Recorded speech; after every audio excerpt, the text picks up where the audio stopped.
Great. Saving will not make you a millionaire. Believe it or not, doubt it or not, whatever you think. I hope it does make you a millionaire. But it's proven and scientifically, mathematically, saving money is not what makes you a millionaire. And why? Why do I say this after all the literature that has suggested saving as the way out? Saving technically gives you an edge to be able to develop yourself and do a lot of other things, solve problems. But saving is not what is going to make you a millionaire. Assuming you save 1,000 Ghana cedis a month, you would have 12,000 Ghana cedis in a year, and then 120,000 Ghana cedis in 10 years, and then you would need maybe 100 years to get a million. Now, people would say, oh, interest would come on in and stuff. That those issues of interest really work well for the US dollar. But for the CD, inflation would have eaten up your money as well. Okay, if it is just saving, if it is just burying your money under some tree or putting under your pillow. Okay, so let's look at some other things that would make you a millionaire. Okay, or some other things that could make you wealthy. Now, the first stage of this, maybe you are so young, the dream is technically not even to become a millionaire as we used to confuse ourselves about when we were young. First, you need to gain value, and the act of gaining value is actually gaining capability to solve valuable problems. When I say capability to solve valuable problems, what do I mean? Valuable problems are challenges that people have that they are willing or ready to pay a fortune for no matter what. So usually the first on this list is health, because nobody knows what comes after death. People will kill themselves and pay anything to keep alive and probably remain miserably alive.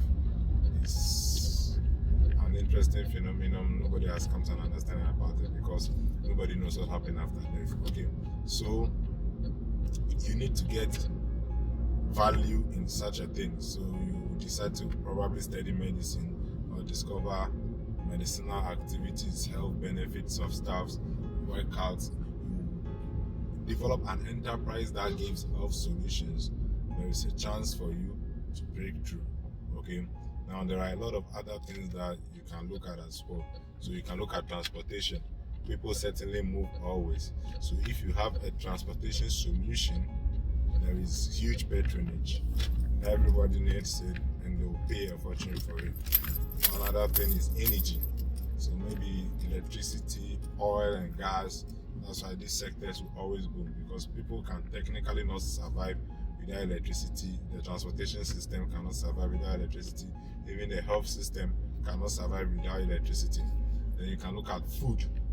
People will definitely eat. As much as food is not too expensive, people will pay a fortune to eat, or people will definitely eat. Is the last thing that people stop consuming. Okay, now when I'm talking about gaining value in these things, what am I talking about? So while you are young, first you are reading books and the like, you go to school, you get training, you become a caterer, and then to drive.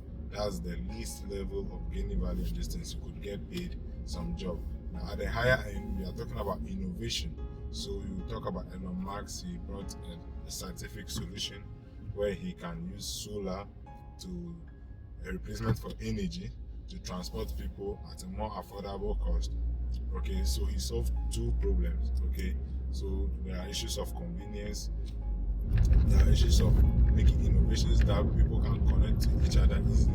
This is something that huge numbers of people can relate to, can really give you an opportunity in making a fortune. So you can do some form of innovation, then you can create an enterprise. So in creation of an enterprise, you are looking at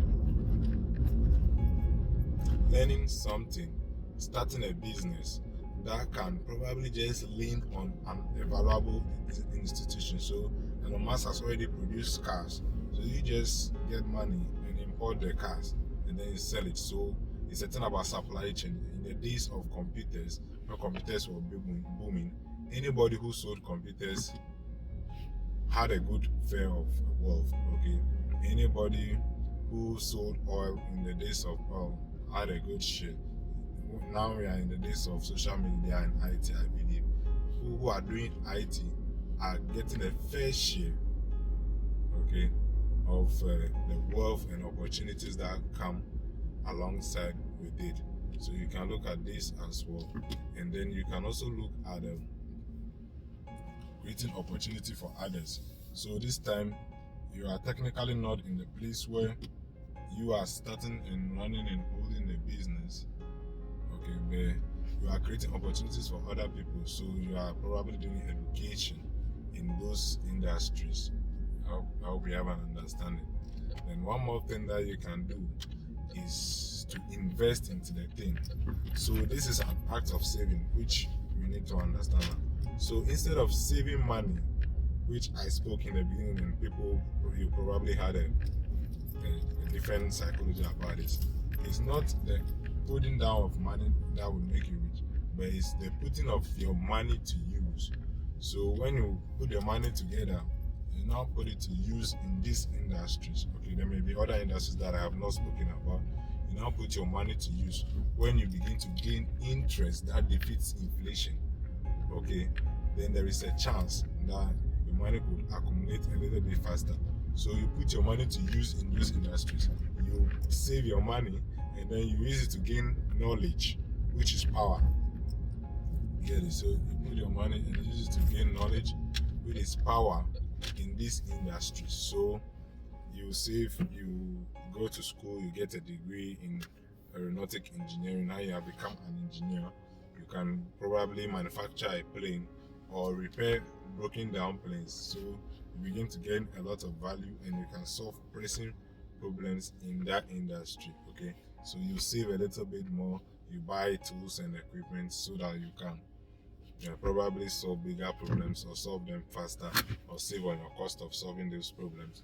You can do that as well. Then you can also save and now put your money to use in bonds, invest into other people's business, which a lot of people do. So your money then begins to work for you. Then you are accumulating returns, and that's the power of savings, which people usually confuse with just saving. So your money begins to accumulate compounding interest. So if you are going to put your money down, make sure that the money is working for you. And the thing about compounding interest is that if your money is compounding at 10% per annum, your money technically doubles every 8 years. Your money doubles every 8 years. So when you put 10,000 in a compounding effect at 10%, after 8 years it becomes 20,000. And what would have happened is that you could probably have had another 10,000 by then. But if you don't, 20,000 becomes 40,000 after 16 years. 40,000 becomes how much?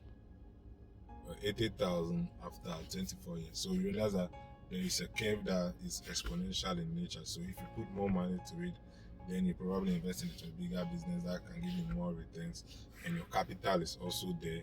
It's probably appreciating. So usually real estate, you would have invested your capital somewhere, and your capital by itself is accumulating value because the property is appreciating. Whilst you are also getting returns in rent or other form of business, or you are probably staying in it yourself, you are saving money by yourself on rent. Okay, so the drill is this: don't just hold money somewhere that is not giving you returns, that have no security. Put this money to use it to gain a skill, use it to develop yourself, use it to do a project, use it to invest into something that will eventually give you more value as you forge forward. Hope you have an understanding about this. Feel free to share your opinions, and if you have any contradictory view, I'd like to know and share with anybody who needs to say this. Thank you for staying true. Have a great day.